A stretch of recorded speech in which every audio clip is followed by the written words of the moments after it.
Ladies, my lords, in respect of the appeal from the inner house of the Court of Session, I would invite the court to recall the interlocutor of the inner house and to dismiss the petition. In addressing the court, I'm conscious that there are issues both of fact and law that require to be touched upon. And as my learned friend, Lord Panic observed in his opening, it is intended that to a substantial extent, my learned friend, Sir James Eadie, will address the detailed aspects of the authorities and law applying in respect of justiciability. Nevertheless, it's a topic upon which I will have to encroach to some extent in order to complete my submissions. I also have to anticipate the case to be made in this appeal by my learned friend, Mr. O'Neill, and your lordships will have had the opportunity to see his written case that perhaps goes beyond, in some contexts, the decision of the inner house itself. So what I would like to do at the outset is to identify those areas, 3 areas, where we are in agreement with the decision of the inner house, or at least the majority opinion in the inner house. And the first matter that I would seek to address is this. The inner house accepted that the determination of this case does not depend upon the particular terms of the claim of right or any speciality of Scots constitutional law. That was the opinion of the Lord President, to be found at paragraph 51 of his opinion, which is at MS 1209.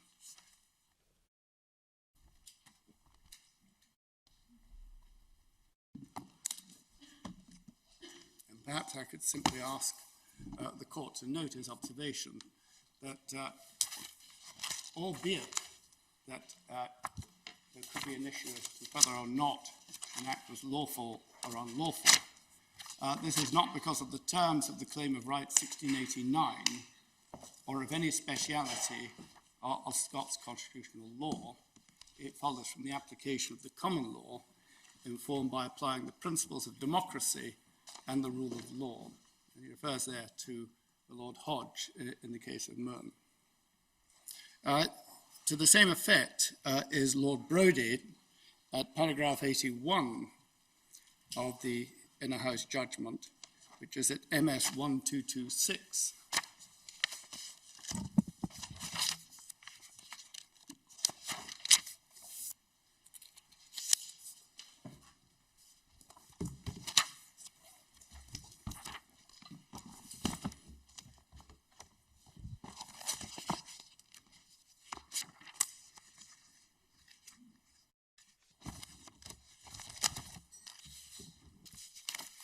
And there he observed that there had been no contravention of the claim of right, which was part of the case which had been advanced on behalf of the petitioners. And indeed, he observed about halfway down that paragraph that while we heard much from Mr. O'Neill on behalf of the petitioners, which was both interesting and stirring about a particularly Scottish tradition of holding the Crown in its various manifestations to account for present purposes and not having actually identified any material differences between the applicable Scots law and the corresponding English law, Mr. O'Neill was to an extent pushing at an open door, however only to an extent. Lord Drummond-Young didn't address the matter directly in the same way as the Lord President and Lord Brodie, but your lordships may note that in his opinion at paragraphs 97 and 98, which can be found at MS 1237, he refers to the constitutional system of the United Kingdom. Now, that is hardly surprising, I venture, when we're dealing with the prerogative powers which may be exercised with respect to the Parliament of the United Kingdom, and indeed also when we come on to consider the privileges of that United Kingdom Parliament. And I note, and your lordships may have seen this already, that this is also consistent with the written case submitted for the Lord Advocate in footnote 6 of that case. I'm afraid there are no MS references that I'm aware of. He notes, however, the prerogative at issue here is the power of the Crown in right of the United Kingdom to prorogue the United Kingdom Parliament. The legal content and effects of that prerogative cannot sensibly differ as between the different jurisdictions of the United Kingdom, nor at the level of constitutional principle, should there be any difference of approach between the different jurisdictions of the United Kingdom as regards the proper role of the court in reviewing the exercise of that prerogative. The important thing is that the correct approach should be taken in that regard in both jurisdictions. Now, for reasons which I'll come on to elaborate, I would simply wish to refer the court to some authority that underpins the proposition that in addressing the prerogative as it applies to the United Kingdom Parliament and considering the privileges of that Parliament, one has regard to common principles of public law throughout the United Kingdom. I just note in passing that the matter was addressed in the case of Burma Oil against the Lord Advocate as long ago as 1965, when the court observed that it would be highly unusual, if not surprising, if the application of these matters differed as between the north and the south bank of the Tweed. I would also refer to the case of Adams against Guardian newspapers, which was an outer house case in which the judgment was given by Lord Reed. That can be found at MS 1325. And there, at paragraph 13 of that judgment,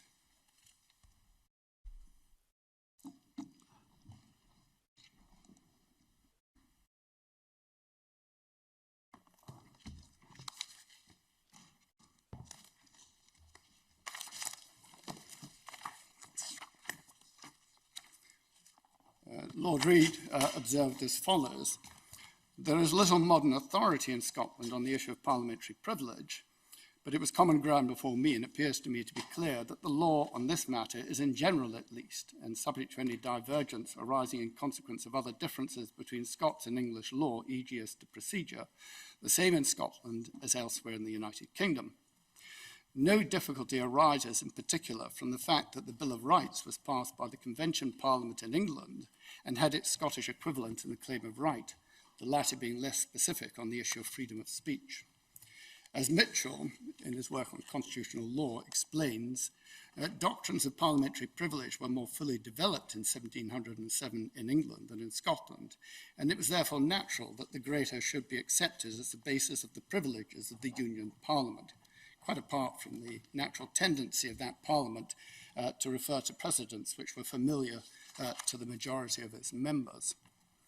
And that judgment was in turn approved in the case of Coulson against Her Majesty's Advocate, a decision of the High Court of Justice, essentially the equivalent of the Criminal Court of Appeal, in 2015. I should say that there are also echoes in my Lord Reed's observations of the evidence which the late Lord Roger, in his capacity as Lord President of the Court of Session, and Sir Robert Carswell, in his then capacity as Chief Justice of Northern Ireland, gave to the Joint Committee on Parliamentary Privileges, where they made clear that they were convinced that the law would be interpreted in Scotland and Northern Ireland to reflect closely the interpretations placed upon parliamentary privilege by the English courts. So it is quite clear that the decision in the Inner House and the divisional court decision in Miller did not result from any substantive difference between English law and Scots law, because as the Inner House held, in this context, there simply wasn't any such difference to be relied upon. My lady, my lords, the second matter of agreement with the Inner House is that the prorogation of Parliament does not have a direct consequence on individual rights.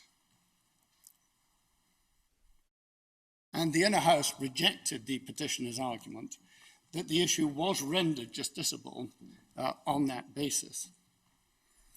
The Lord President addressed the matter at paragraph 59 of his judgment, which can be found at MS 1212.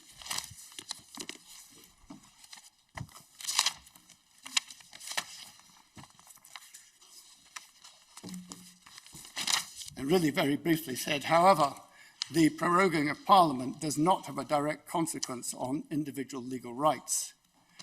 The issue is not justiciable on that basis, and the petitioner's argument to the opposite effect on this point is rejected.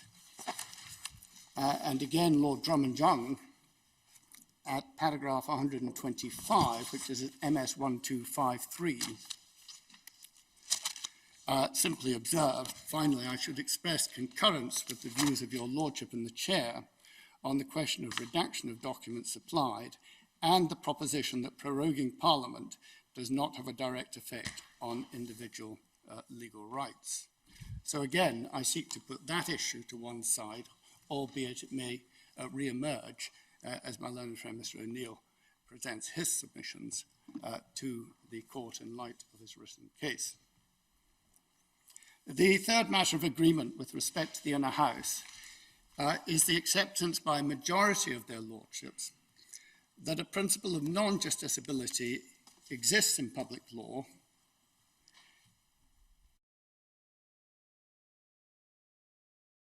and that whether an issue is ultimately justiciable will depend upon the subject matter.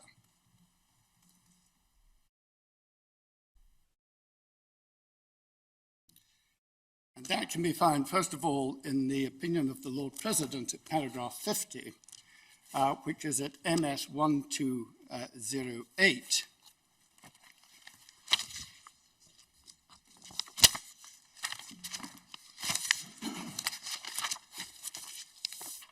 Where he observed the decision under review, which seems to be made by the Prime Minister alone, is that to request Her Majesty the Queen to exercise her prerogative to prorogue Parliament. A prerogative decision may be the subject of a judicial review, reference to Bancroft. Whether the issue is ultimately justiciable will depend upon the subject matter, and a reference there to Lord Scarman and Lord Roskell in the GCHQ case. To similar effect, we find Lord Brodie at paragraphs 83 to 85 of his opinion, that's at MS 1226.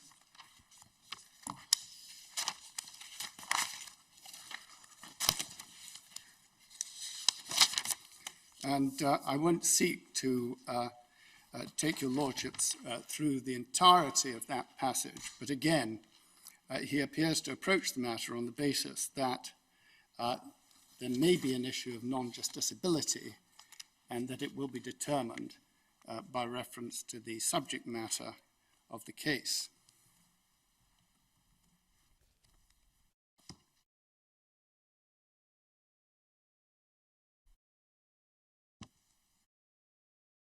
In particular, at paragraph 84, he also made reference to the Sandiford decision that was mentioned by my learned friend, Lord Pannick. I should add, however, that Lord Drummond-Young dissented on this point, and I simply ask your lordships to note that that can be found at paragraphs 102 to 103 of his opinion, which is at MS 1240. But looking to the majority decision in the Inner House, again, on this third point, it is clear that the Inner House accepted the principle of non-justiciability in public law, and that ultimately justiciability would depend upon the subject matter before the court. And that, I would venture, is clearly consistent with extensive authority, which is set out in our written case, essentially from paragraph 55 onwards, and which my learned friend, Sir James Eadie, will address in due course and in more detail. So again, I put those three issues to one side at this stage. The next point that I would seek to address with the court concerns the interlocutor pronounced by the Inner House on the 11th of September this year. And that can be found at MS 505.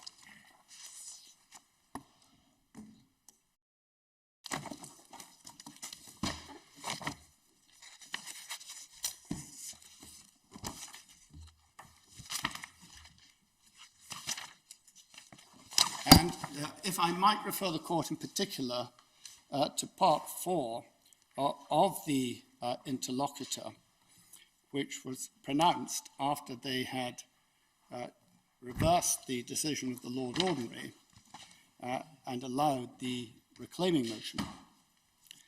And it is in these terms: find and declare that the advice to prorogue Parliament on a day between 9th and 12th September until 14th October 2019, and hence any prorogation which followed thereon, is unlawful and thus null and of no effect, and discern.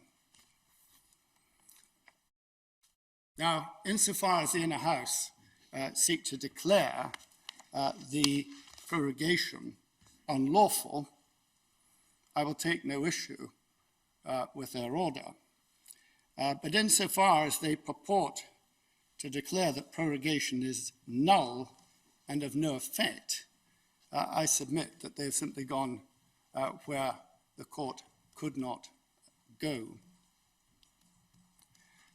As your lordships will be aware, prorogation may be by the sovereign in person. That has not happened in recent years. I believe the last sovereign to prorogue Parliament in person was William IV. But alternatively, it may take place by Lords Commissioners acting on a commission from the sovereign.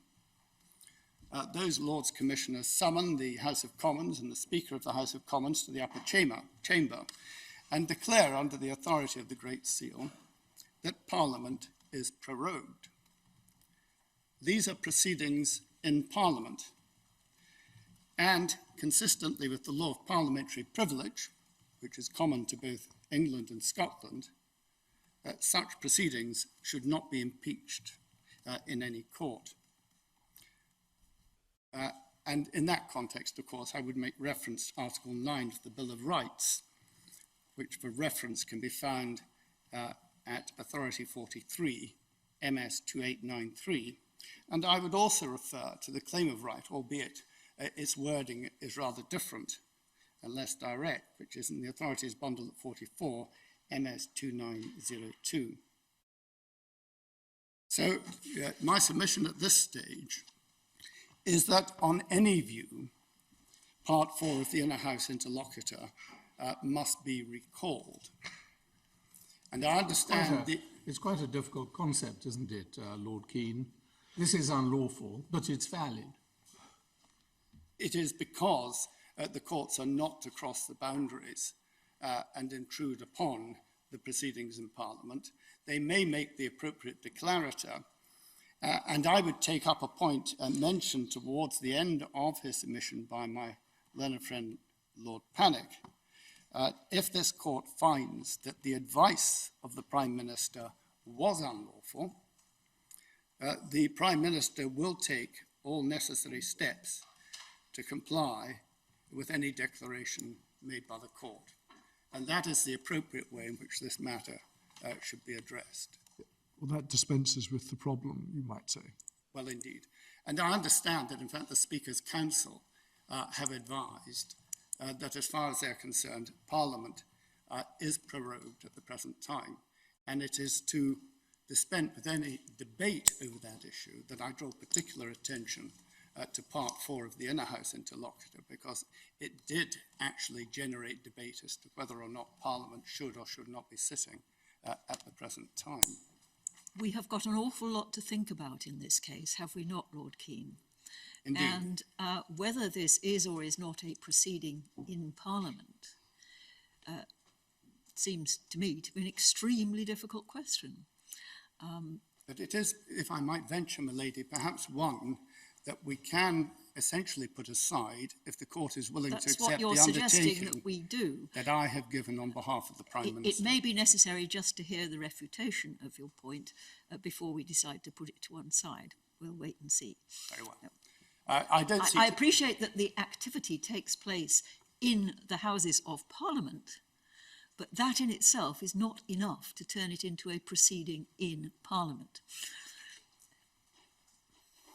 So I indicated, my lady, I would submit that the conduct, whether it be of the Sovereign of the Lords Commissioners, are proceedings in Parliament and should not be questioned by the court. But it may be that we can allow further debate on that issue in light of the undertaking which I am prepared to repeat on behalf of the Prime Minister and indeed the Executive. What's the effect of the undertaking? What happens if this court does declare the prorogation unlawful? Does Parliament then reconvene? It will be then for the Prime Minister to address the consequence of that declaration and to consider... What other consequence could there be? Well, the consequence could be that he goes to the Queen and seeks the recall of Parliament. He has other alternatives, you say, does he?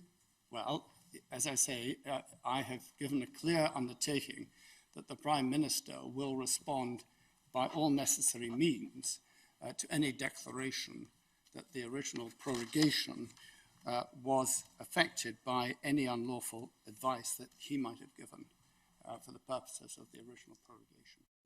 Can we take it then he wouldn't apply to have Parliament prorogued again?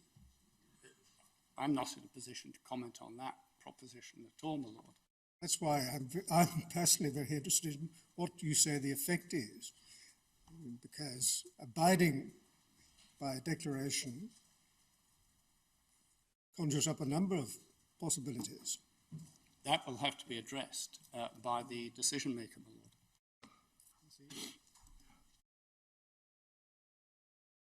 It would be helpful to have the undertaking all given in writing, so we're absolutely clear what you're... Well, I'm content for that to be done, my Lord.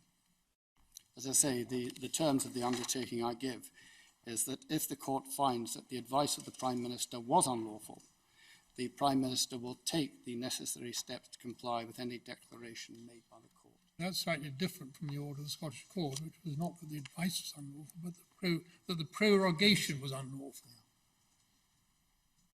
I mean, are you accepting that if the advice was unlawful, then the prorogation is unlawful?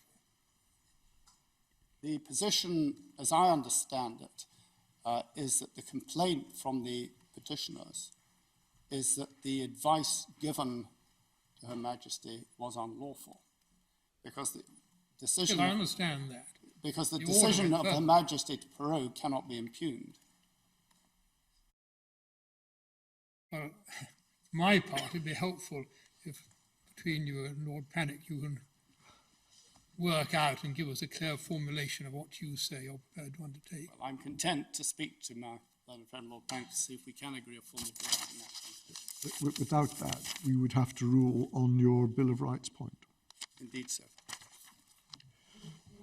I'm not prepared to respond to Lord Kerr's question, that there's no undertaking not to prorogue again, will the undertaking give Parliament an opportunity to decide whether it wishes to pass any legislation before that happens? Well, my lady, it must be for the decision maker to consider the declaration made by the court and to ensure that he proceeds lawfully thereafter. Can I ask Lord Keane what the status is to be of the order in council granting prorogation, Well, or ordering prorogation? the order in council is the instrument by which the Lords Commissioners are engaged to prorogue Parliament, but it is merely an instrument for that purpose.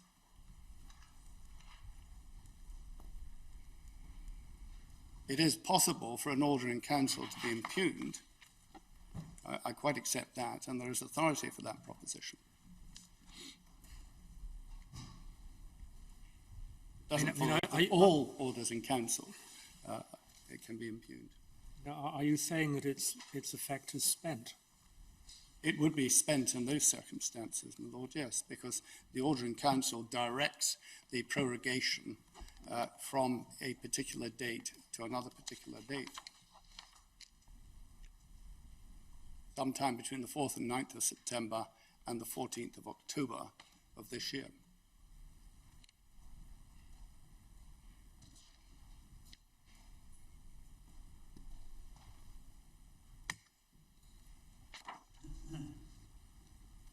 Lords, the focus of the submissions that I now make will be on the detailed reasoning of the Inner House of the Court of Session in the context of the Inner House having agreed with the principle of non-justiciability in public law. What the Inner House then sought to do was to apply an exception to that principle.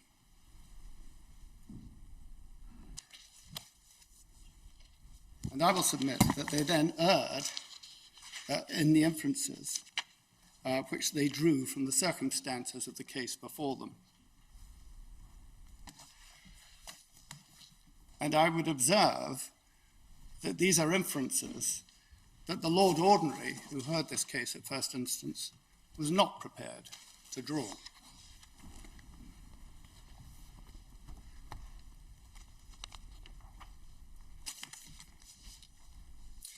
Furthermore, I venture that an examination of the inconsistent reasoning in the three Inner House opinions tends to reveal the very absence of manageable judicial standards for the exercise that the Inner House purported to carry out.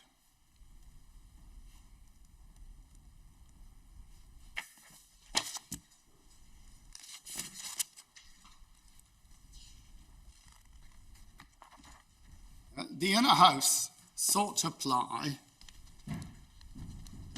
what they regarded as a proper purpose or improper purpose to the exercise of the prerogative of prorogation.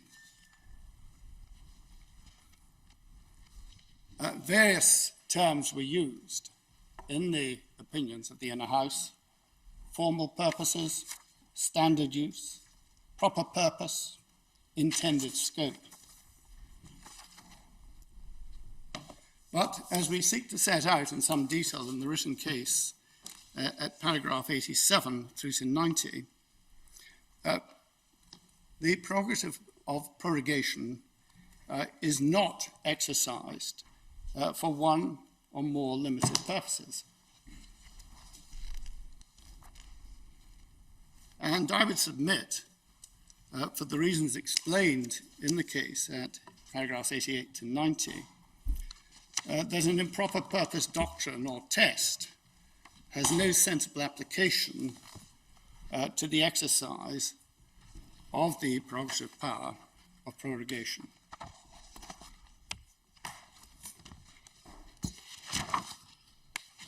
The determination of what are proper and improper purposes, for which, for example, statutory powers can be used, depends clearly on identifying the policy and objects of the relevant statute.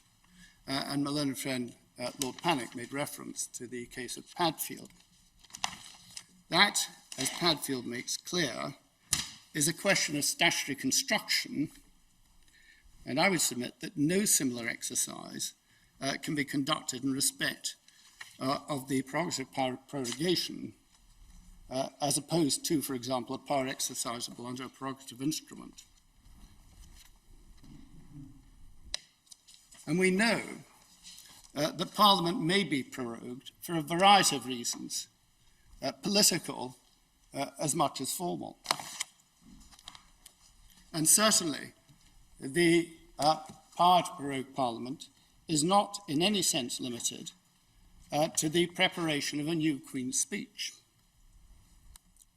That was a point which the Divisional Court made very clear in its own judgment, and I refer there in particular to its judgment at paragraph 55. Indeed, the Divisional Court went on to observe that even if one was looking only at the matter of the provision of a new Queen's speech, it was not for the court to determine how much time might be contemplated as necessary or required, even for that purpose alone.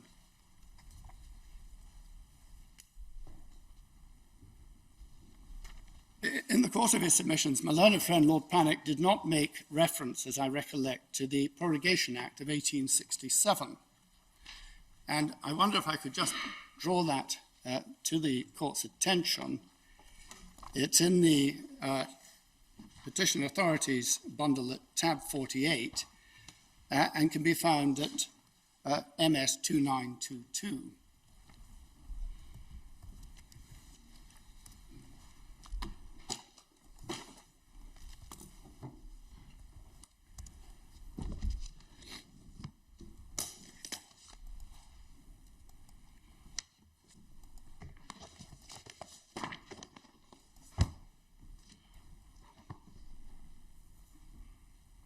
Just looking very briefly at the provision of section 1, whenever Her Majesty shall be pleased by and with the advice of the Privy Council of Her Majesty, in this context, of course, the Prime Minister or the Executive, to issue her royal proclamation to prorogue Parliament from the day to which it shall then stand summoned or prorogued, to any further day being not less than 14 days from the date thereof, such proclamation shall, without any subsequent issue of a writ or writ's patent or commission under the Great Seal of the United Kingdom, be a full and sufficient notice to all persons whatever of such royal intention of Her Majesty.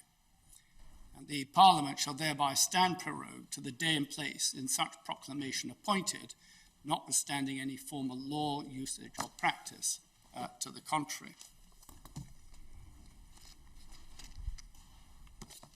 But that isn't what happened in this case.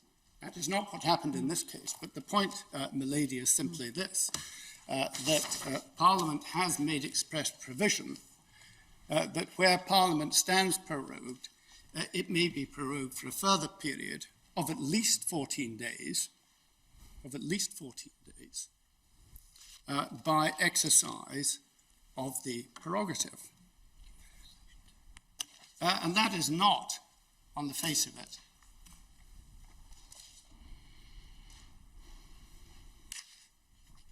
related to a Queen's speech. And indeed, if you go on to section 2 of the Act, it provides this Act shall not apply to the case of the prorogation of Parliament at the close of a session.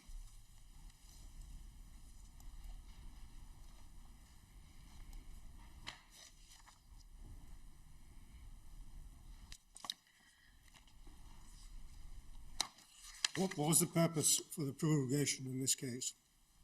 I'm going to come on to address that in some detail, my Lord, because various assertions have been made touching upon the proposition of improper purpose, and various inferences have sought to be drawn which are adverse to the purpose which was put before the court. And therefore, as I say, I will come on to address that in some little detail. But before I go there, can I just take this a stage further? Because there are clear examples of where the prerogative has been exercised for political reasons, rather for formal reasons, and indeed for extensive periods of time. And my learned friend, Lord Panic, said, yes, but these were of some vintage, as it were. given that he's seeking to found upon principles of constitutional law that have developed presumably over the last 300 years or so since the Bill of Rights, it doesn't seem to me inappropriate to look at how the matter has been addressed in the interim. And if, perhaps most conveniently, your lordships can refer to our recent case at paragraph 71. And I regret that there seems to be no electronic numbering for the case.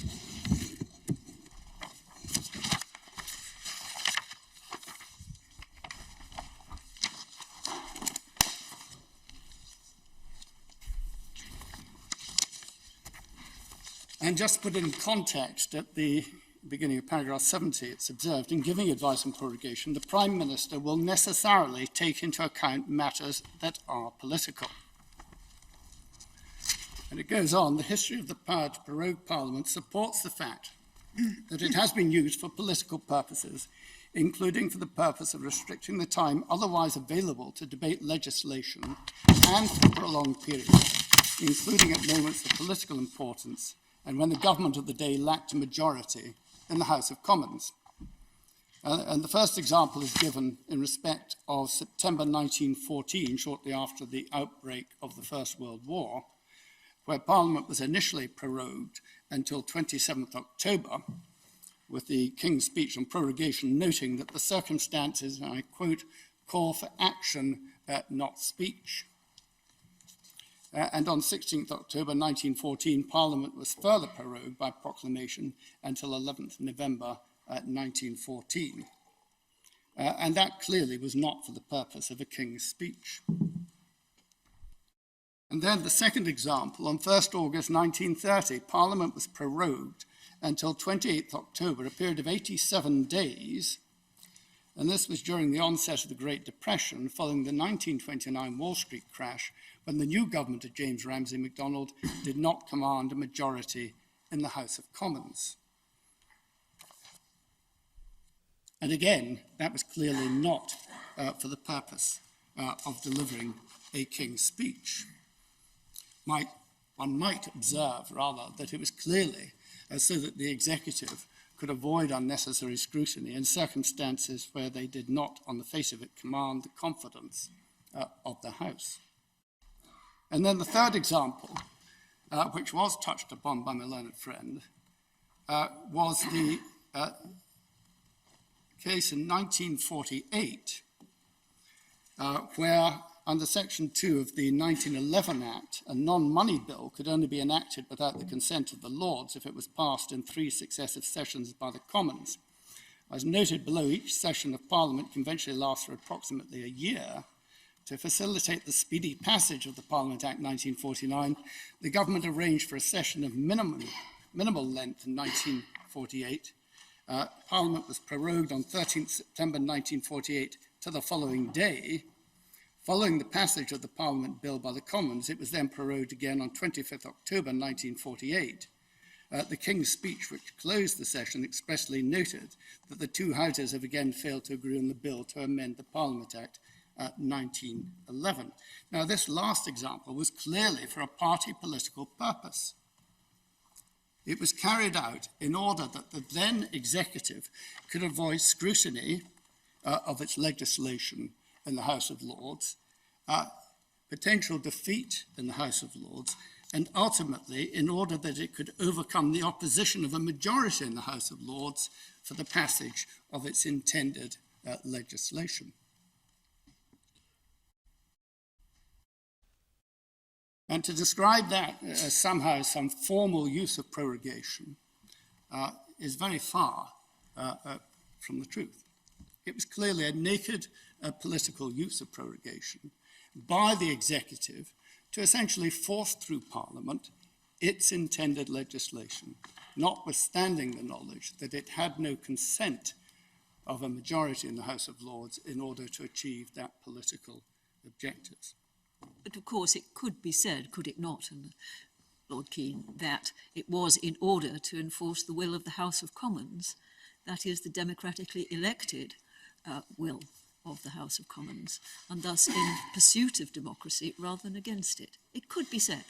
Well, I would take issue with that, my lady, particularly if one examines the circumstances which pertained in Parliament in 1948. The 1911 Act was passed in its form for a reason, and that was to allow the House of Lords the opportunity to also take part in the passage or otherwise of I'm aware of that, affirmative Keane, but legislation, clearly. It could be said that this was the House of Commons asserting itself against the House of Lords.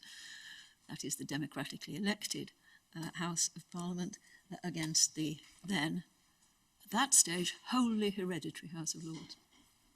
Apart from the Law Lords. Indeed so, my lady. Well, in fact, at that time, the Law Lords would have been hereditary as well, would they not? Unless they were appointed under the 18... They were the first life peers. They were the first life peers, and the lady's quite right. But with regard to this matter, it's quite clear that even if one attempts to drill down into what happened in 1948 or 1930 or 1914, prorogation is not being employed here for formal purposes, for standard purposes, or for non-political purposes. It is clearly being employed in circumstances where the executive wish to pursue a particular political objective, and they are entitled to do so. Now, the Inner House does very little to expressly address this issue, but it is clear that in taking its own approach to the exercise of the prerogative of prorogation, I apologize, that it is seeking to apply what might be regarded as an improper purpose test. And one sees that in the opinion of Lord Drummond Young at paragraph 104. I won't necessarily take your lordships to all of these references, but if you note them, it's at MS 1242, where he talks about the exercise of the prerogative in this case as being out with its intended scope, without actually defining its intended scope. And again, at paragraph 106, which is at MS 1243, he refers to proper purposes. At paragraph 108, he refers to its standard use. That's at MS 1243. And then goes on to refer to its formal purposes at MS 1244.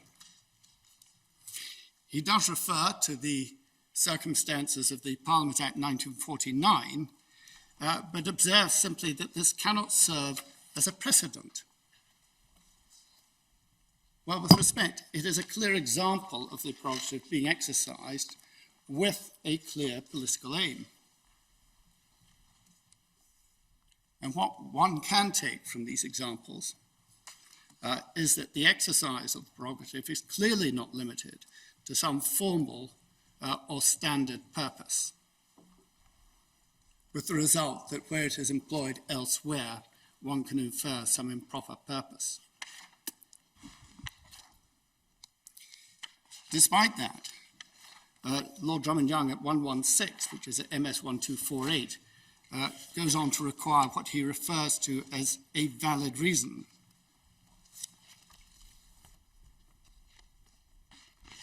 Now, if the court requires a valid reason, then it would surely require to identify an invalid reason, and in particular, an invalid political reason, because it's quite clear that the reasons for seeking to exercise the prerogative of prorogation may be political rather than formal. And in the same vein, the Lord President at paragraph 50 of his judgment uses the language of, and I quote, legitimate political considerations. And again, if we go down that road, it will require the court to identify what is an illegitimate political consideration.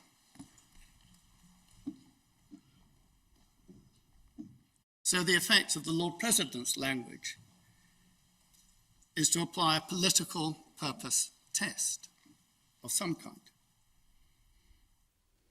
And then Lord Brodie, at paragraph 91 of his opinion, refers to what he termed egregious illegality as an improper purpose case. So again, we have reference to purpose, political purpose, legitimate or illegitimate, as being the touchstone, apparently, for the courts to address this matter. But as was noted by the court in Padfield, one cannot test propriety of a purpose which has not been conferred by a particular statutory scheme.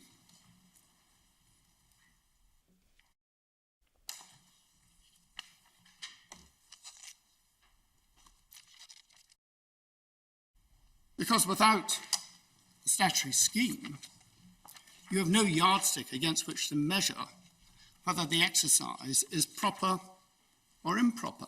Well, say for example, honours were being granted on the basis of bribery and corruption.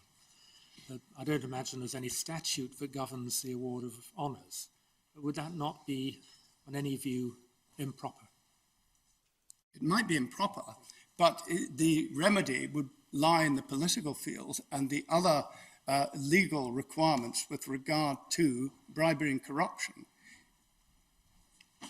But could it not be declared unlawful? Take my Lord's example. It appears to me that to do that, the courts would have to impinge upon the exercise of the prerogative in an area which is not justiciable, and therefore, no, it could not be declared unlawful by the courts.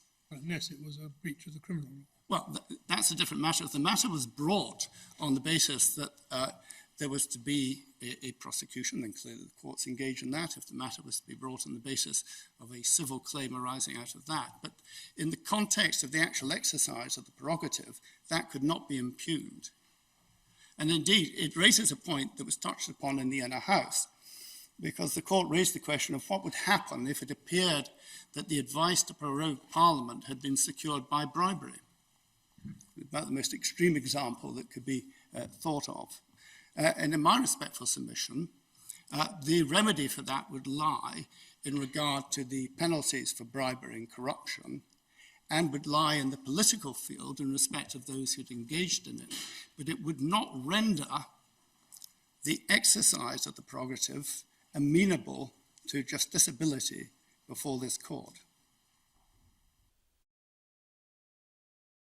That would be to ignore the boundaries set out with respect to the separation of powers.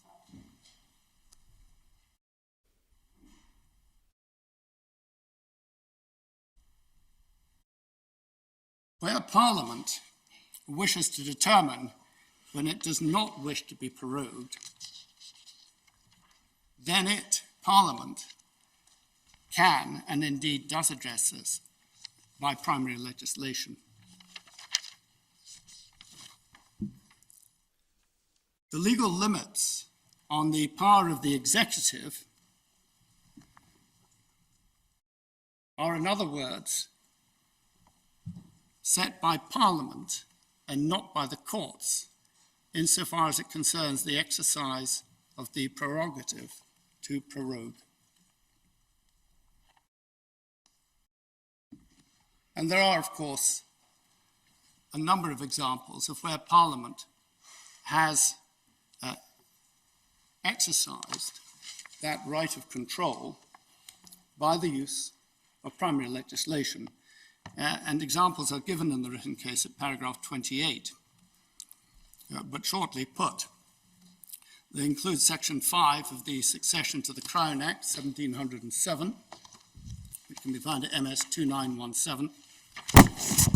Section 52 of the Reserve Forces Act 1996, which can be found at MS 2925, and Section 28 of the Civil Contingencies Act 2004, which can be found at MS 2927. In each case, Parliament has applied controls upon the executive with regard to the circumstances in which it may or may not be prorogued according to particular circumstances. But of course, the most recent example of this can be found in Section 3 of the Northern Ireland Executive Formation Act 2019,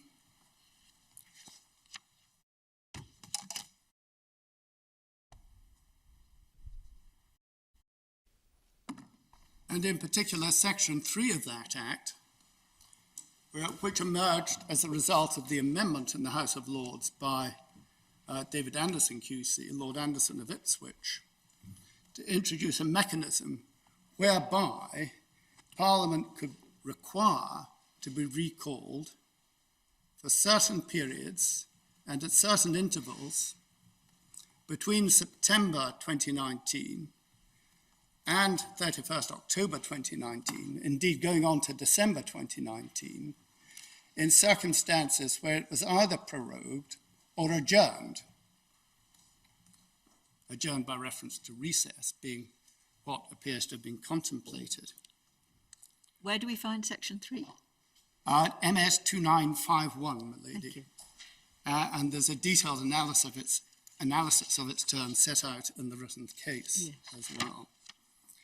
And I'll come on to it in a little more detail, if I may, in a moment. But when the Inner House came to address the provisions of that Act, it appears, in my respectful submission, that the majority fell into error with respect to the provisions of Section 3.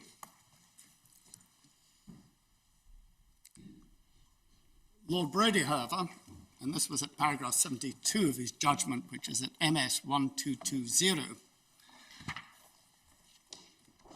correctly held that the business which Parliament addressed when sitting pursuant to Section 3 would be for Parliament to determine, because it was going to sit for a period of 5 sitting days at certain intervals as a consequence of a report being required to be made to Parliament concerning the formation or otherwise of a Northern Ireland executive at Stormont.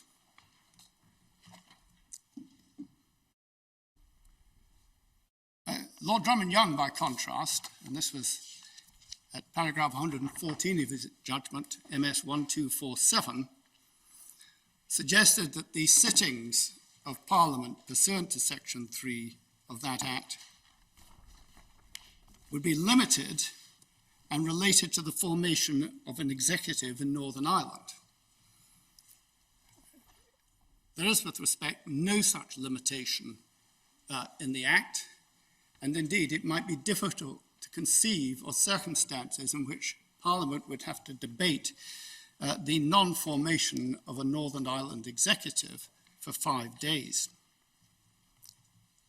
The Lord President took a similar view to that of Lord Drummond-Young, and at paragraph 56 of his opinion, at MS 1212, suggested that the Act was designed primarily to relate to the formation of a Northern Ireland executive.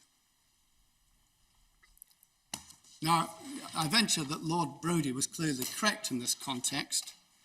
When Parliament was legislating for a period encompassing the exit date, with 5 days of debate for each of those occasions, it clearly, I suggest, had in mind the exit date itself of 31st October 2019.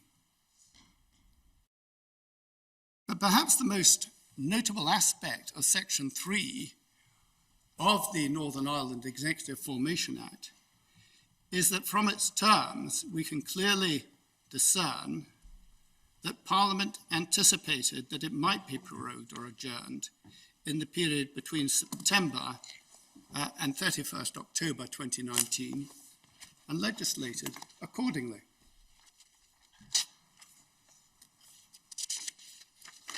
If Parliament had not intended or wished to be prorogued or adjourned for longer than the period specified in Section 3, then it could and presumably would have said so.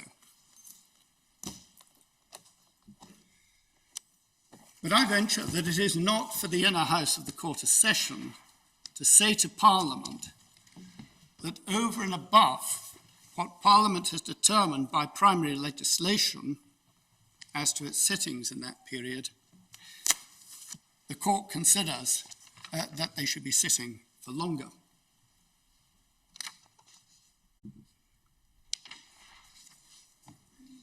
Whilst we've got section 3 out, once the first report's been laid, there's an obligation to lay a subsequent one. And in that circumstance, it has to be laid before each House of Parliament by the end of the day on which it's published. So there has to be by the 9th of October. Is there going to be another sitting for that to happen? I understand that the next sitting would be on or after 14th October. Because as I understand it, under parliamentary procedure, the report is deemed to be laid when Parliament returns. That wouldn't be within the period, would it? Well, that is the view, certainly, that has been expressed. There may be an alternative view, but that certainly is the view that has been expressed, that under parliamentary procedure, the report made would be deemed to be laid on the day Parliament returns. Thank you. But I'll take steps to check that. That would be helpful. Thanks. Well, it would have to be deemed to be laid on or before the 9th of October to comply with section 3, subsection 5.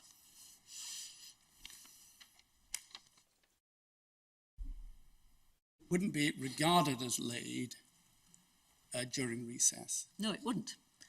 So what you're saying is that somebody has said to you that once Parliament returns on the 14th and it's then laid, this is deemed to have been laid on the 9th.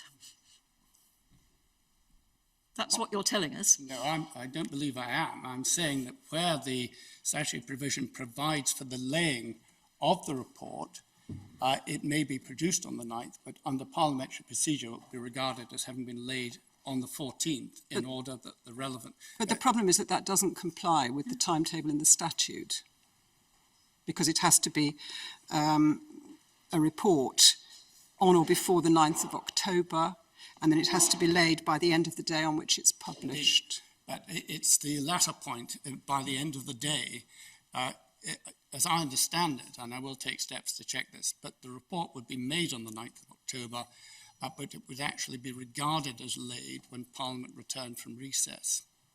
Okay. And that would be regarded I'll leave it. in that context as the end of the day, but I will take steps to confirm that.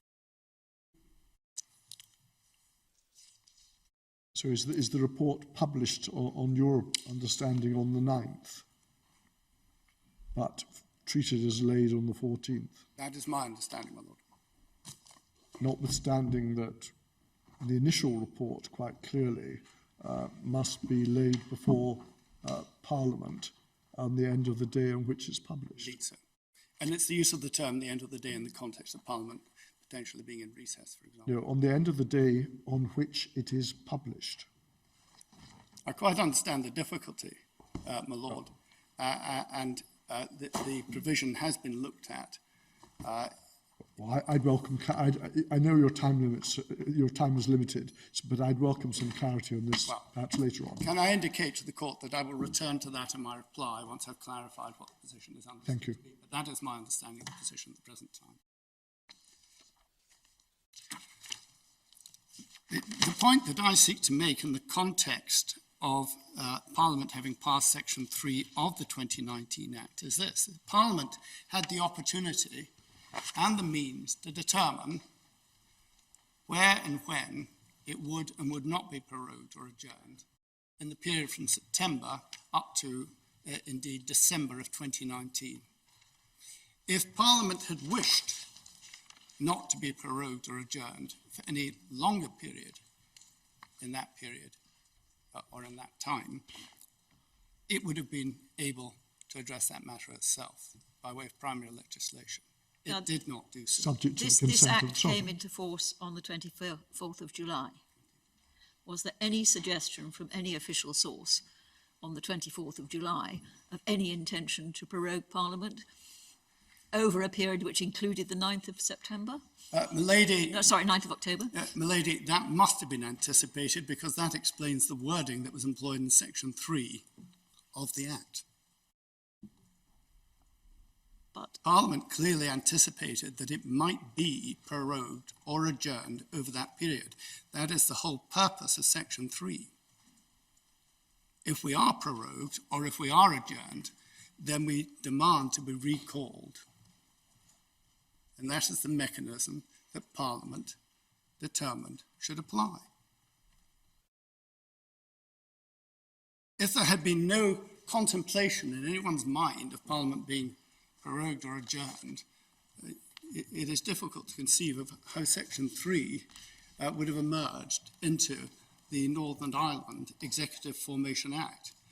The latter being what might be termed a convenient vehicle for the amendment that was introduced in the House of Lords in order to introduce what is now Section 3 of the Act.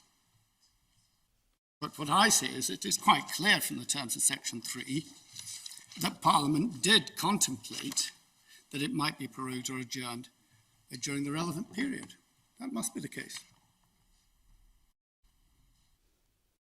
If one proceeds on the premise that there was inaction by Parliament when action could have been taken, what is the significance of that? Well, the significance is this, that if and when Parliament does not wish to be prorogued by exercise of the royal prerogative, Parliament controls that process by means of primary legislation. The issue is determined by Parliament. It is not determined by the courts. Parliament having determined the issue by using primary legislation, we now have the court coming forward and saying, notwithstanding this, we in turn wish to overlay your primary legislation with a requirement that Parliament should sit for longer. And I say that's a simple intrusion into the position of Parliament, and it's a decision that does not respect the separation of powers. Is it not possible that Parliament did not anticipate in July that there would be a prorogation of 5 weeks? Well, I'll come on to the period of the prorogation in a moment, if I may, my lady, but assuming that was the case, when Parliament was sitting at the beginning of September, it then proceeded to pass the European Withdrawal No. 2 Act, which determined that essentially the executive should not proceed to exit the European Union without a deal and should instead secure an extension. And if at that stage Parliament considered that it needed to ensure that it would not be prorogued or adjourned for a longer period, it had the means to do so. That bill passed Parliament in 2 days. So whether it be the Northern Ireland Executive Formation Act in July or later, the legislation that formed the European Union Withdrawal Act No. 2, the fact is that Parliament had the means to secure whether it would or would not be prorogued or adjourned during a period up to and including 31st October. Parliament exercised its ability to set the limits on the power of the executive to use the prerogative to prorogue Parliament. And having set those limits, it is not in my submission for the courts to overlay that primary legislation with their own views to when Parliament might or might not sit. That is to intrude over the boundaries of the separation of powers. There are more than adequate mechanisms to determine limits upon the exercise of the prerogative prorogation, but they are exercised by Parliament using primary legislation.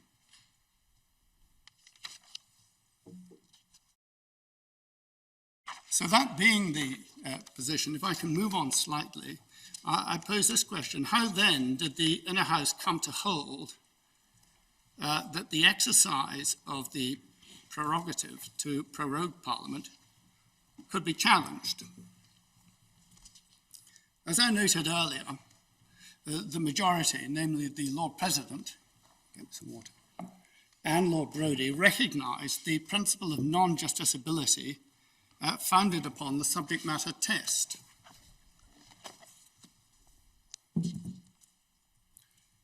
And as I also noted, the Lord President held that decisions that are made on the basis of legitimate political considerations are not justiciable.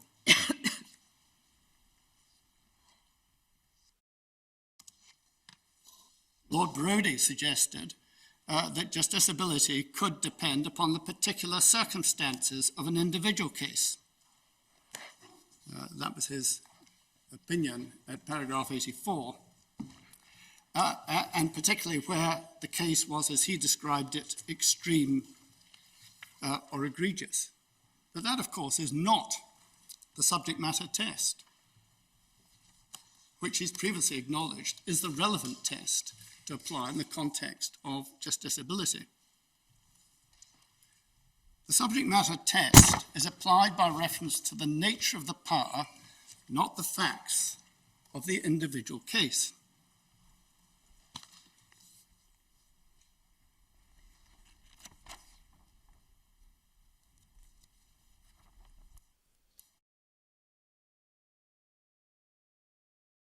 That, I submit, is clear from the authorities that my learned friend Sir James Eadie is going to come on to address. And I hesitate before, as it were, trampling on that ground, as it were. Now, clearly, the exercise of the prerogative in respect of prorogation, or indeed dissolution prior to the Fixed Term Parliament Act, is a matter of political judgment. And one cannot dismiss the position with regard to dissolution simply because of the emergence of the Fixed Term Parliament Act. Again, if my learned friend Lord Panic is praying in aid a constitutional tradition that embraces principles that have essentially emerged over 300 years, then I believe we're entitled to look at what has happened during that period. And one thing that has clearly emerged is the belief by the courts that the matter of dissolution of Parliament is preeminently not justiciable. Now, of course, I accept matters have moved on since Lord Roscoe spoke in GCHQ, but that remains a constant theme.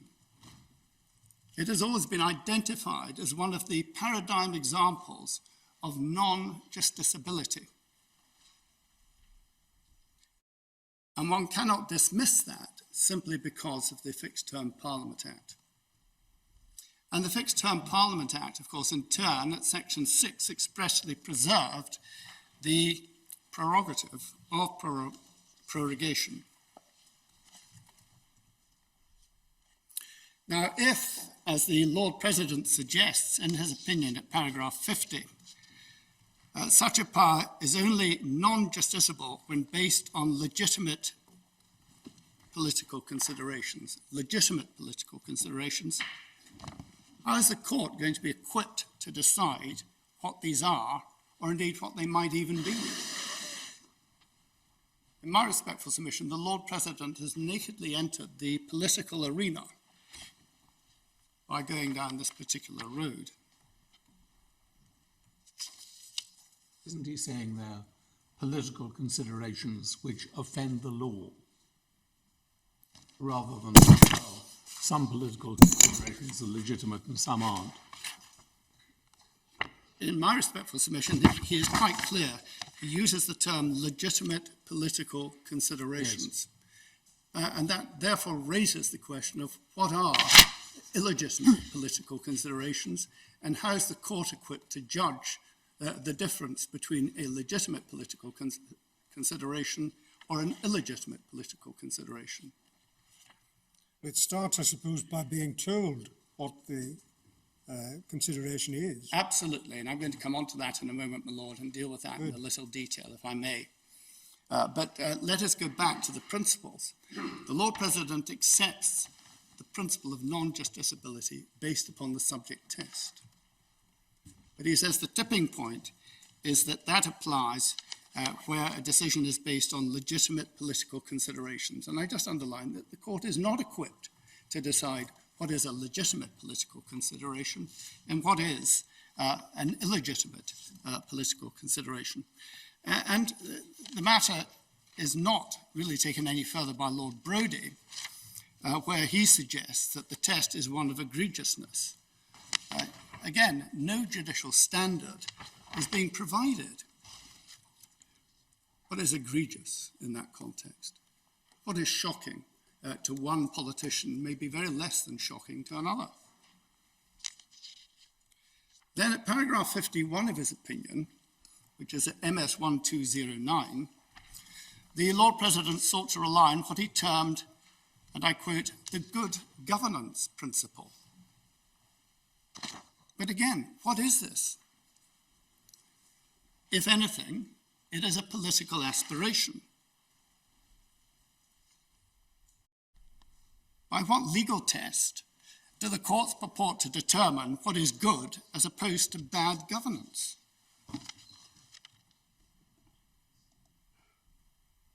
Learned friend Lord Panic made reference to the case of Bancroft and the Secretary of State, which your lordships can find at MS 2282.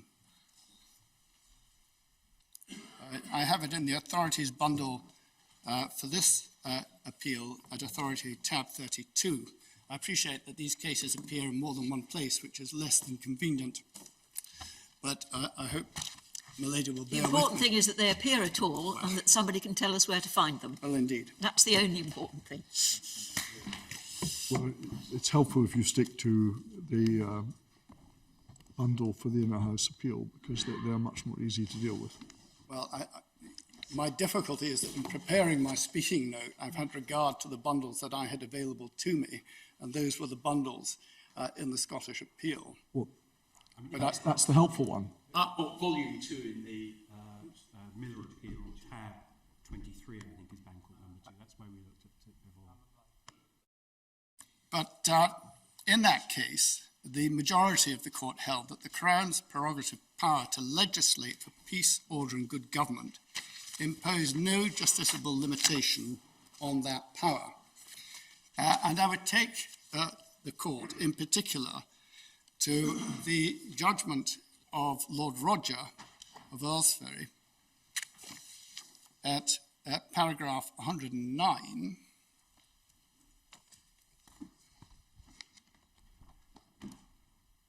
which can be found at MS 2333.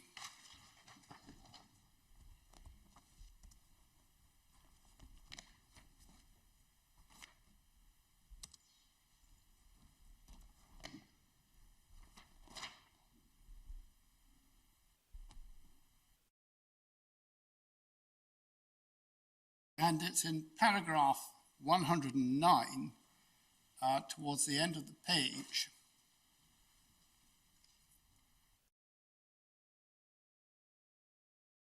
Equally, he says, it cannot be open to the courts to substitute their judgment for that of the Secretary of State advising Her Majesty as what can properly be said to conduce to the peace, order and good government of the IOT. This is simply because such questions are not justiciable.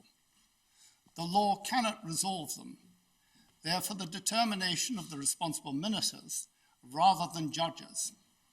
In this respect, the legislation made for the colonies is in the same position as legislation made by Parliament for this country, as the High Court of Australia pointed out. In both cases, the sanction for inappropriate use of the legislative power is political, not judicial. The difference, and it is of course very important, is that orders in council are made without the concurrence of Parliament or of any other representative legislature, and so the political control is less direct. That lack of direct political control over them may well be considered undesirable in today's world. If so, the appropriate remedy is for Parliament, not for the courts, to get involved in scrutinising the substance of such orders in council. And again, Lord Carswell, at paragraph 130, MS 2340. Before we move on from 109, isn't Lord Rogers' point really predicated on what he says at the start of 109? He's making a very technical point about the scope of the powers to legislate for peace, order and good governance in the territory, that being equivalent to a full legislative discretion as Parliament would have. It's not one which the judges, the courts can test. No, It's not in just the same way that we wouldn't test an act of Parliament. That's purely political. But I thought that the case that we're dealing with here is not dealing with an exercise of legislative authority, but of some other prerogative authority, not legislative in character. Indeed so, but I cite Lord Roger in that context and in addressing the issue of how, if at all, the courts could address themselves to the matter of good governance, which is the term used by the Lord President in this context. Yes, thank you. And to the same effect, essentially, as Lord Carswell, and I'll simply give the reference at paragraph 130C, which can be found at MS 2340.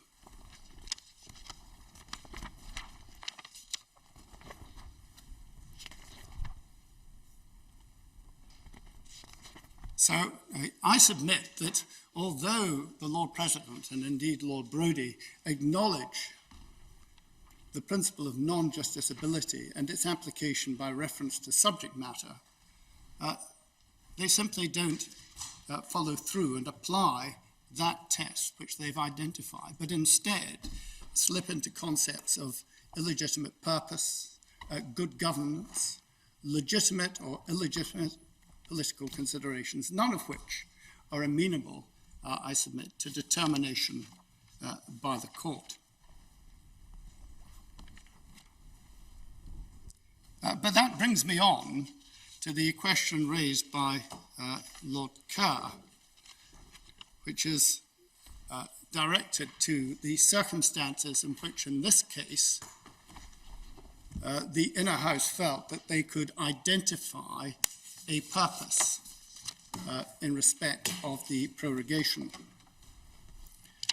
And in addressing that matter, it may be helpful just to remind your lordships of the passage which my learned friend Lord Panic took the court to in Belize.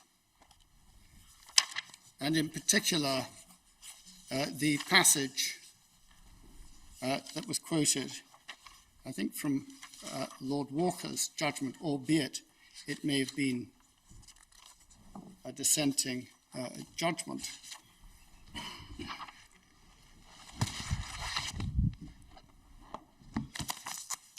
And it's found in the case of Das, which he took the court to. I have it at MS 3566.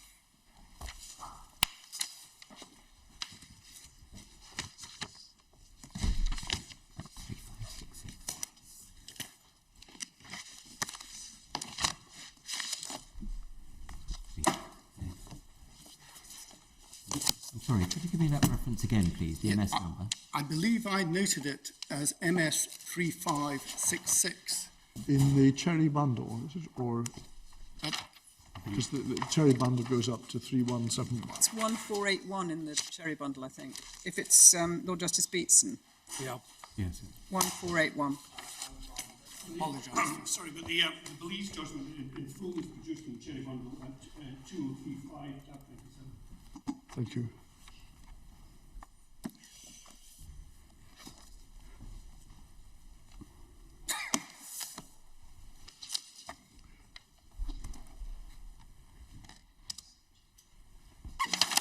Sorry, Lord King, which one do you want us to look at? Well, I'd be happy to find either of them. So if you'll bear with me for a moment, I will endeavour to do so.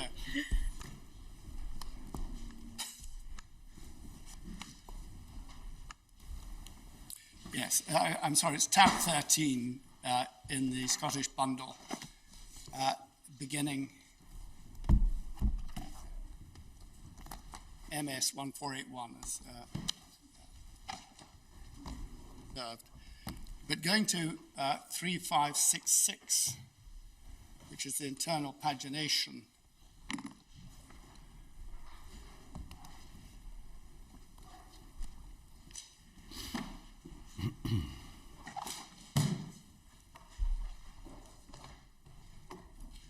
it's 1509 on the MS. It's the final paragraph. It's the final paragraph, my Lord, is It's a quite centre right, in paragraph. MS 1509. Yes, thank you. And references there made to Lord Walker in Belize Alliance and to the obligation that was referred to cooperate and to make candid disclosure by way of affidavit of the relevant facts and this is the important part in parenthesis, so far as they are not apparent from contemporaneous documents which have been disclosed, the reasoning behind the decision challenged in the judicial review proceedings. And I draw particular attention to the observation, so far as they are not apparent from contemporaneous documents.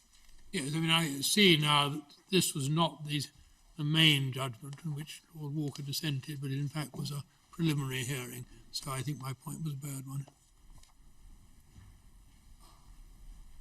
Now, there was correspondence between the Government Legal Department and the agents acting in Miller on the matter of the production of documents. And if the court has regard to Miller Bundle at page 518, electronically, I believe we had 63. Too difficult for me.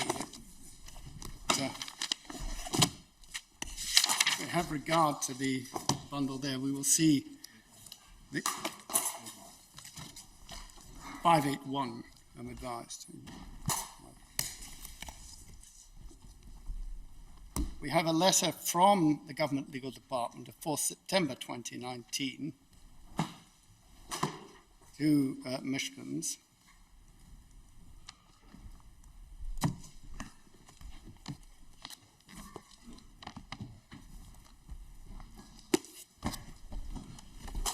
I'm so sorry, completely my fault. I haven't got the reference. I have it in the Miller Bundle at page 518. 518. Is that in the second volume? Can you help me? Oh, yes. I'm afraid if there is an MS number, I don't have it. Yes, I have it. Right at the back of the trial bundle. It is in the trial bundle. It's at the very end of the trial bundle. Yes, thank you. I have it now.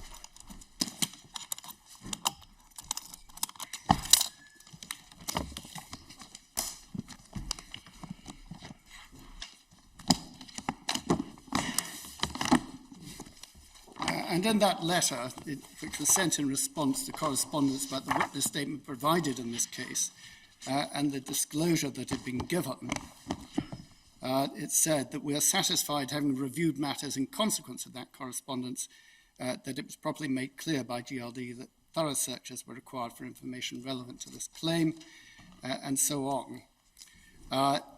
And then towards the end, for the avoidance of doubt, we consider that the reasons for the decision can properly be derived from those contemporaneous documents recording what was communicated to and by the Prime Minister, and especially the Cabinet Minute, and we have seen nothing to suggest that that is not so.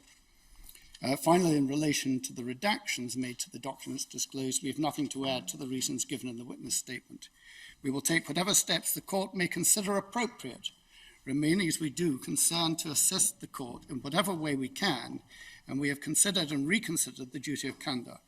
However, our considered view is that both the witness statement and the disclosure exercise have been dealt with properly.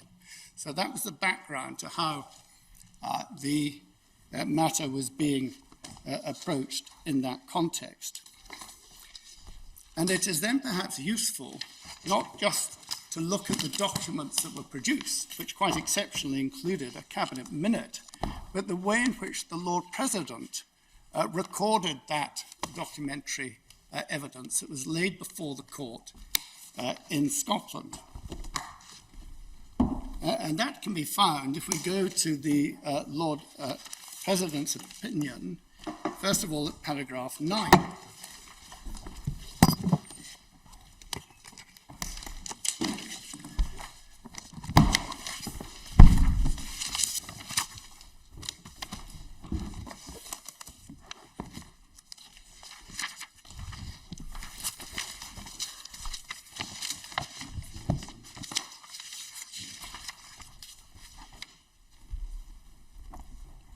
your lordships have that, there's a heading, the respondents' documents.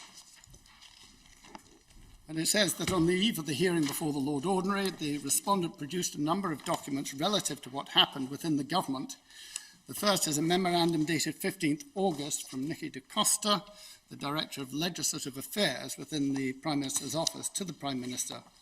This reads as follows, and if I could just quote from the summary, the current session is the longest since records began, and all bills announced as part of the last Queen's speech have now received royal assent or are paused awaiting carryover into the next session. This makes it increasingly difficult to fill parliamentary time with anything other than general debates.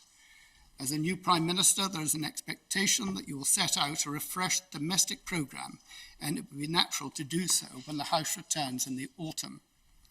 As the first week's business in September has already been announced, I recommend dedicating the second to wash up on bills such as R&R. We would then prorogue sometime between the end of Monday 9th September and Thursday 12th September, allowing for the long-standing conference recess. I'll return to that point in due course, and return on Monday 14th October with the state opening of Parliament.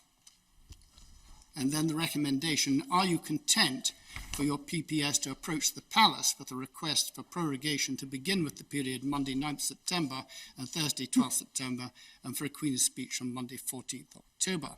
Can I just ask, just a matter of information, in the first sentence of the paragraph, where it says that all bills announced as part of the last Queen's speech have either received royal assent or are paused awaiting carryover into the next session. Yes, at the end of a session, it's possible for bills to be carried over so that they don't fall at the end of the session. Yes, I appreciate that. So does that mean that the prorogation of Parliament imminently was anticipated? Well, I think what it means is that at this stage, prorogation of Parliament is being contemplated, because the session of Parliament has run for nearly 2 years. Yes, I mean, why would you pause a bill to await carryover unless you're anticipating imminent prorogation? I'm just asking. Simply because if you're at the point where the session is 2 years long, and there's a question of whether or not you're going to go into recess or prorogation, you would consider what you're going to do with the bills. In other words, you would have to take formal steps to carry them over, or they would fall. Can I go on to paragraph 10, where the Lord President quotes under the heading Political Considerations from the same document. Finally, politically, it is essential that Parliament is sitting before and after EU Council. MPs and peers must be in a position to consider what is negotiated and hopefully pass the withdrawal agreement bill. If there is no deal, they need to have an opportunity to hear what you have to say and respond accordingly. And then at paragraph 11, the Lord President, understanding these documents, observed, the memorandum noted that in modern times, prorogation was usually less than 10 days, although there were longer periods for up to 21 days since 1980.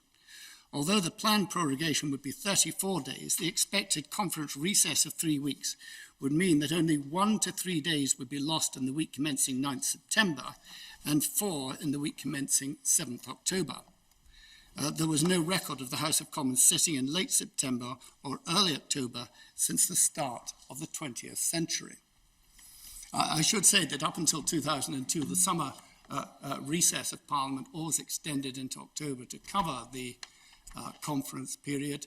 In 2002 and 2003, Parliament returned for a period of a few weeks at the beginning of September and then went into conference recess. That practice ceased, but then recommenced in 2010. And since then, as I understand it, Parliament has come back after the summer recess for 2 or 3 weeks at the beginning of September and then gone into the conference recess. And indeed, if we go over to paragraph 12, we can see the note applied by the Prime Minister, and it's in the context of what I've just said. The whole September session is a rigmarole introduced to show the public that MPs were earning their crust. So I don't see anything especially shocking about this proposition.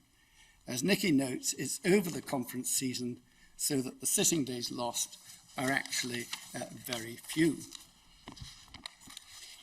And then the Lord President went on to consider the further documents, and I'm not going to read them out at length at this stage, but essentially the fourth document was a redacted cabinet minute dated 28th August 2019,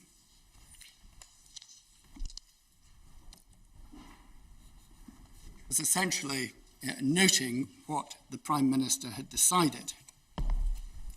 And at paragraph 15, the Lord President noted that this timetable gave Parliament ample time to debate Brexit in the period before the October European Council on 17th to 18th October, and again in the run-up to the UK's departure date on 31st October. It was important to emphasise that this decision to prorogue Parliament for a Queen's speech was not driven by Brexit considerations. It was about pursuing an exciting and dynamic legislative programme to take forward the government's agenda. And not surprising that perhaps what was being anticipated there was some pushback for political purposes from other parties within Parliament who might seek to suggest that there was some alternative motive behind the prorogation of Parliament.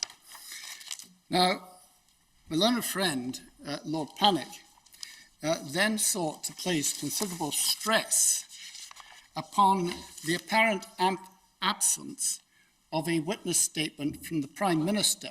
Lord Keane, if we are leaving the documents produced, do we find in any of the, I think, 4 documents in all, an explanation of why 5 weeks was necessary for yes. the opening of a new session and the Queen's speech? Yes, my Lord, because it was going to encompass the conference recess period of 3 weeks, with the result that only 7 days would in fact be lost, only 7 sitting days would be lost to Parliament if it was prorogued during that period. That might be said to be a possible defence to this election of 5 weeks. It doesn't explain why 5 weeks was chosen. Well, the period of 5 weeks would also fall between the reporting periods under the Northern Ireland Executive Formation Act. Right, but all of this could be done in 10 days or less, couldn't it? Not if Parliament is in recess, and I'll come on to explain why that point is significant, and indeed in what respect the Inner House made a fundamental error in assessing these periods when having regard to what would happen and what could not happen during recess, because there was exhibited by their lordships in the Inner House a fundamental misunderstanding of what the position would be pursuant to parliamentary procedure. Lord Keane, my other question would relate to Ms. da Costa's Spectator article, if you happen to have it at tab 32 of the English trial bundle. 201, I think. Well, if my Lord would allow me a moment. Of course.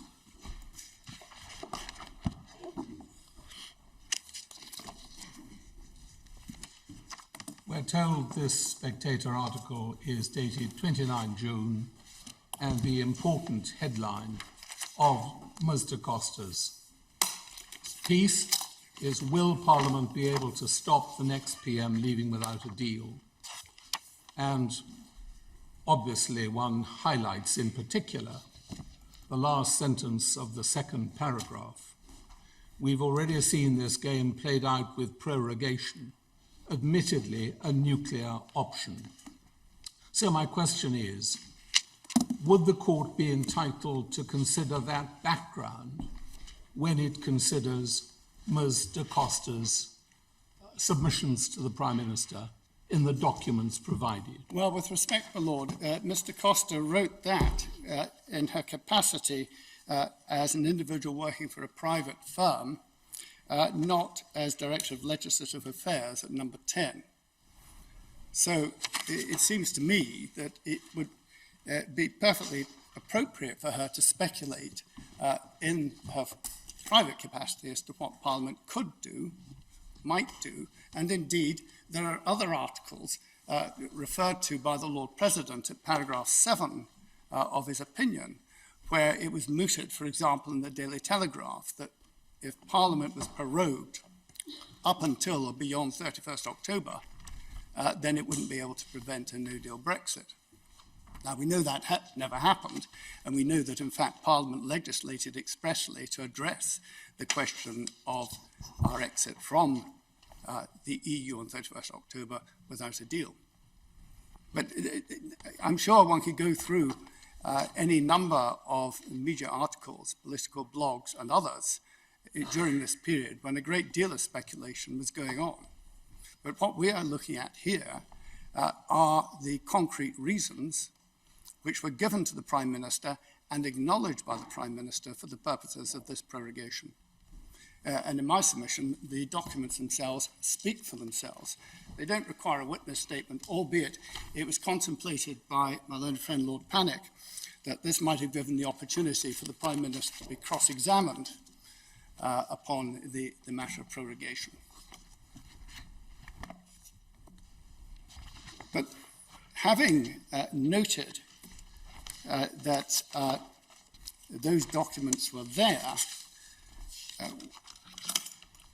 what is perhaps most surprising is the way in which the Inner House departed from the circumstances disclosed in those documents and sought to infer some alternative, sometimes referred to as clandestine, purpose. But before coming on to address that, I should also just notice the point made by the Lord President about the absence or otherwise of a witness statement, because my learned friend Lord Panic made some placed some considerable weight upon this. If you could turn to paragraph 55 of the Lord President's opinion.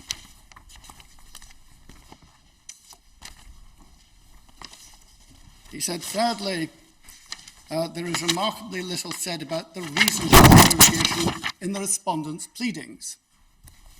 Although the court would not expect an affidavit, the Scottish equivalent of a witness statement, from a government minister or official testifying to the reason, and he then refers to the procedure in Belize, Lord Walker delivering the opinion of the minority at paragraph 86, it would expect the averments in the respondent's answers setting out that reason. So it was not the view of the Inner House, Lord Brodie and Lord Drummond-Young say nothing about this, that somehow the absence of an affidavit was of any significance or led to the drawing of any adverse inference whatsoever in the context of the Scottish procedure.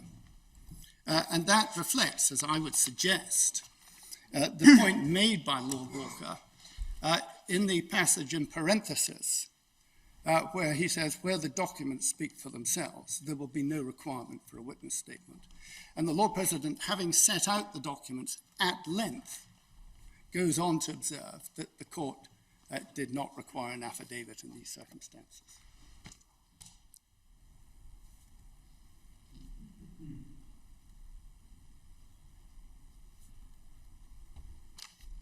But what the Lord President did was to determine, notwithstanding the terms of the document or documents, that the particular circumstances pointed to a true reason which could then be impugned. That was the term he used, true reason, at paragraph 53 of his opinion, MS 1210.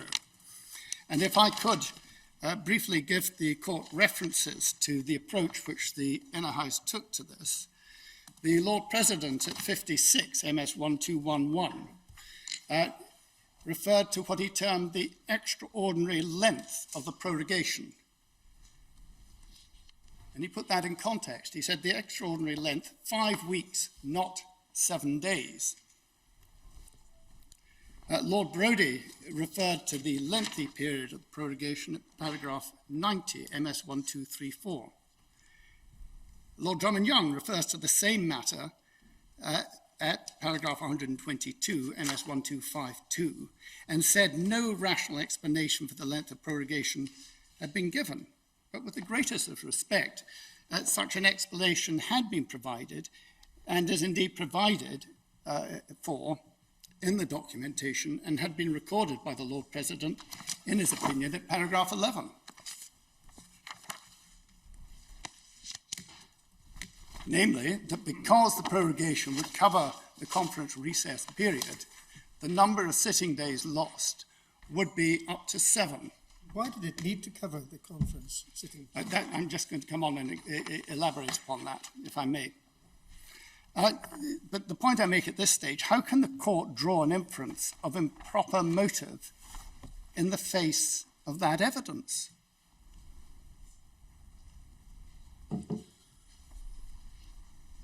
And that is particularly glaring in circumstances where the Lord Ordinary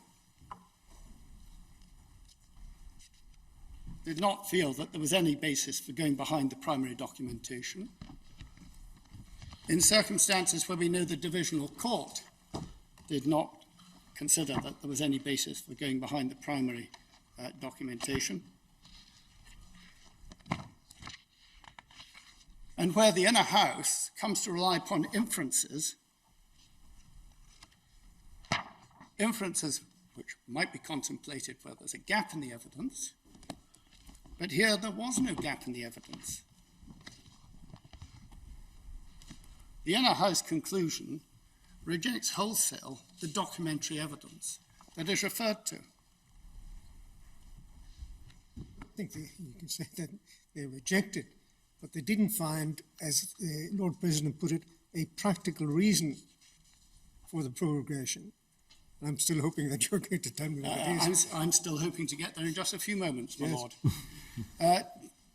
But the point I make is that a perfectly rational reason having been provided for prorogation, taking into account the conference recess, the inner house seeks to explain it away by emphasising an artificial distinction between prorogation and recess. And this is where the inner house fell into a fundamental error or misunderstanding. At paragraph 96, Lord Drummond Young, this is MS 1237, observed that if Parliament is in recess but not prorogued, it may reconvene itself.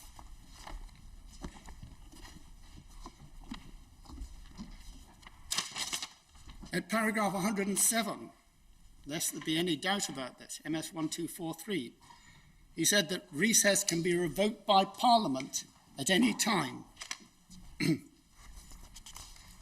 At paragraph 119, he said of recess, Parliament can resume sitting at any time. That's MS 1250. And then the Lord President, at paragraph 56 of his opinion, MS 1212, Parliament, when in recess, may recall itself. And then Lord Brady, perhaps a little less explicit, at paragraph 91, MS 1234, said Parliament has a right to sit if it wishes to. My Lords, if Parliament is in recess, it cannot reconvene itself. It cannot revoke recess. It cannot resume at any time. And it cannot recall itself.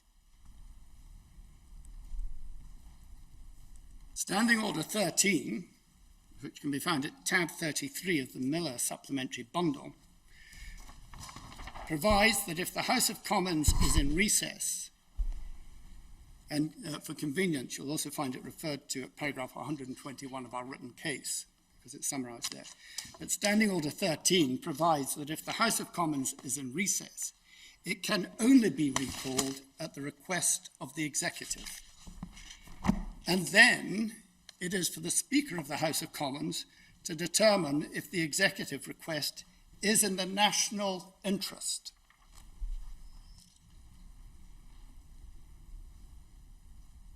Interestingly, the standing orders for the House of Lords are rather different. Standing Order 17 of the House of Lords provides that the Speaker can recall Parliament.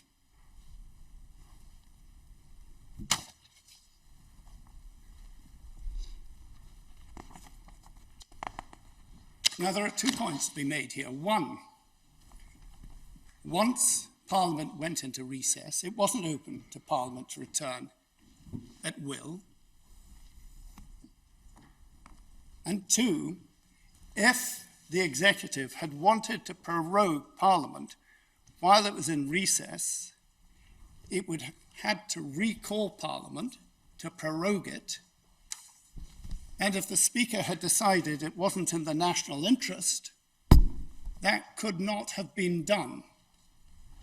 And therefore, prorogation would have been delayed until after the conference recess period, which ran for about 3 weeks, into and including the first week of October.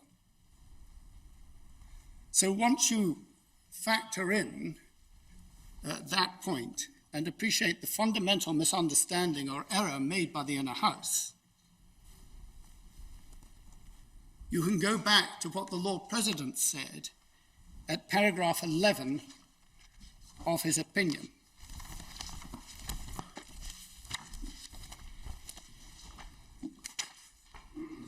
In summarizing the documents that were before him. That's at MS 1190. And this is the Lord President recording the documents before him.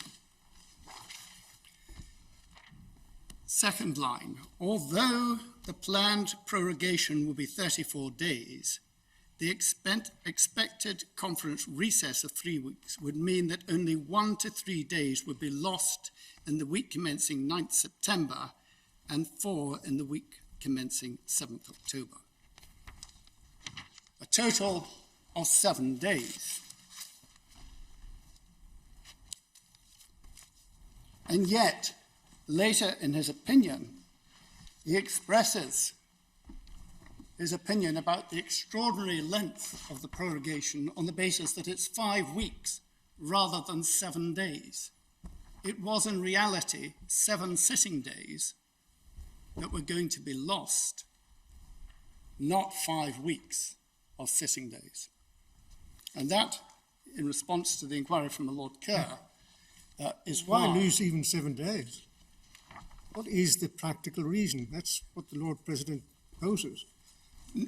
With respect, that is not the question the Lord President poses at all. He poses the question of why they've lost 5 weeks instead of 7 days. Well, let's suppose it is 7 days.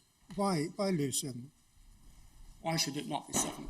Why should it be 1 day? Why should it be 14 days? How is the court going to judge what is an appropriate period for a prorogation determined by the executive in exercise of the royal prerogative? Is there anything in the documents which is directed specifically to the reason that any days, whatever, should be lost? I've taken your lordship to the documents. The point that the Lord President relies upon is that 5 weeks have been lost instead of 7 days. It is perfectly clear, once you understand how recess operates, that there was no loss of 5 weeks of sitting time for Parliament. There was a loss of a maximum of 7 sitting days. Can you help me with some really basic practical questions? Could Parliament have decided not to go into recess? Theoretically, yes, although there was no record of it not being in recess during this period since the beginning of the 20th century. But the theory is it could have decided not to, in which case recess, yes. The number of days lost would have been the larger number that we've been looking at. If it had decided not to go into recess. But as I say, there was no record of it not having done so. Second question, really practical question. Could it have been a prorogation from the date after they came back from the recess? Would that have, that would still have worked, wouldn't it, in terms of They would have time? had to wait until it had returned.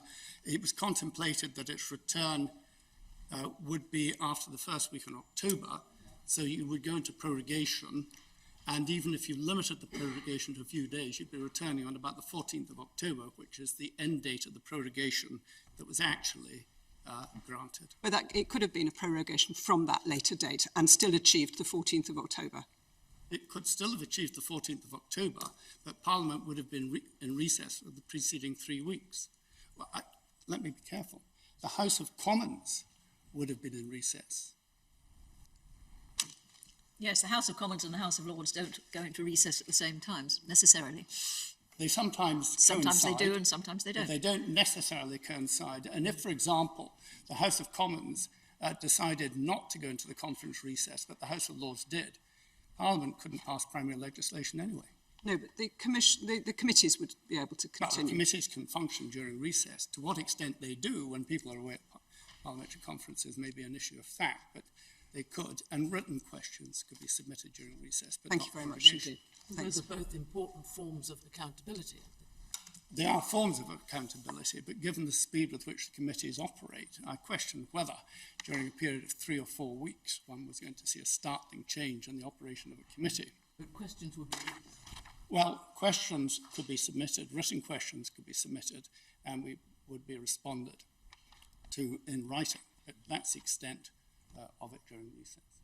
But the point I make is that it is quite plain that the inner house, in addressing this issue and deciding that it could impugn the decision of the Prime Minister, was proceeding upon a fundamental misconception about how Parliament operated. Given the importance of this, I'm not sure it's, but it's striking that Mr. Costa's minute refers to a number of considerations bearing on timing, and indeed gives an explanation of a kind that I think Lord Kerr may be looking for, which aren't referred to in the Lord President's opinion.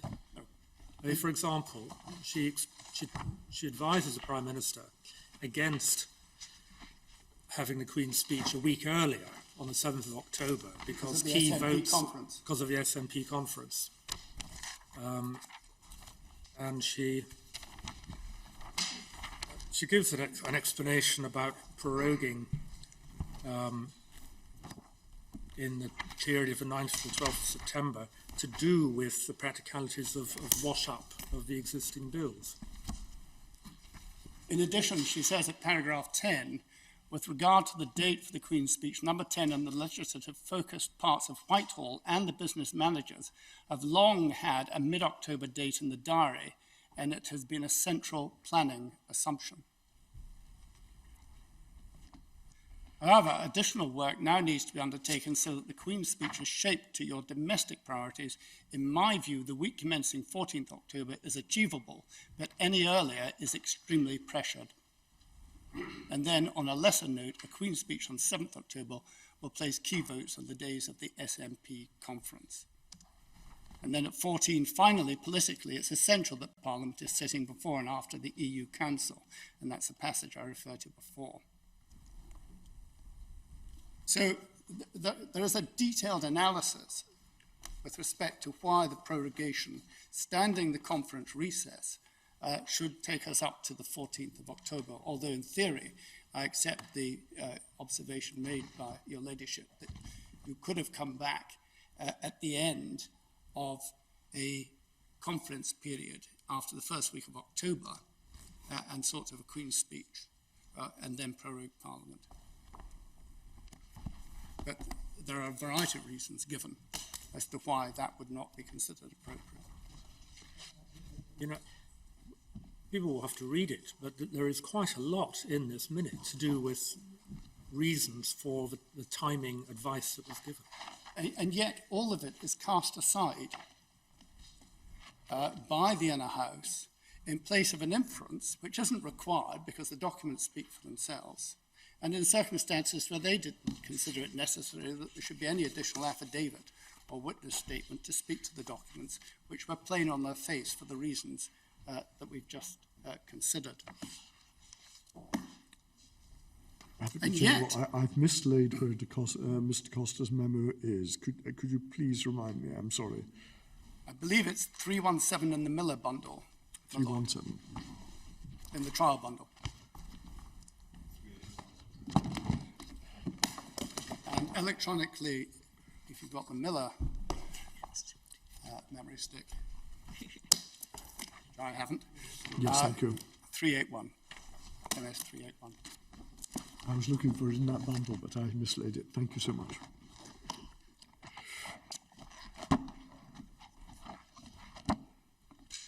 We just add, because the question of Parliament voting against a conference recess was raised, or not having a conference recess.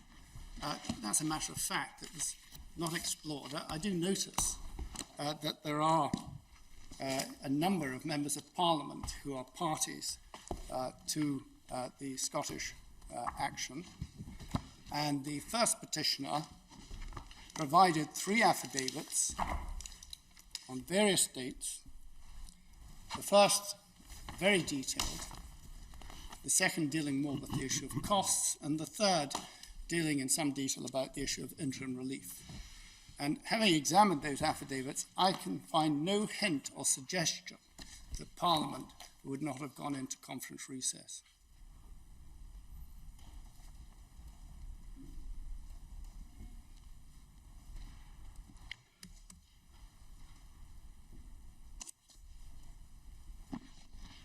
And yet,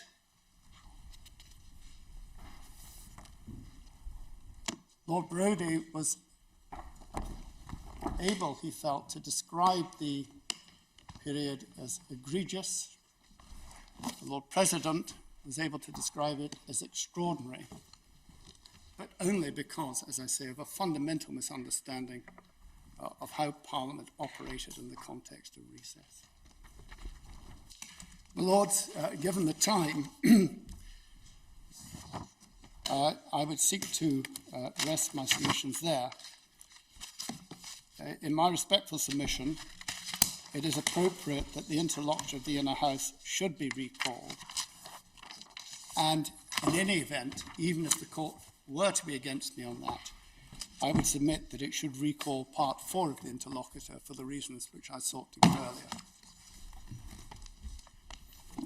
And having noted what Lady Hale said about trying to agree a form of words for an undertaking, I will speak to my own friend, Lord Plannock, on that topic. And see if And we no can doubt to produce- those instructing you.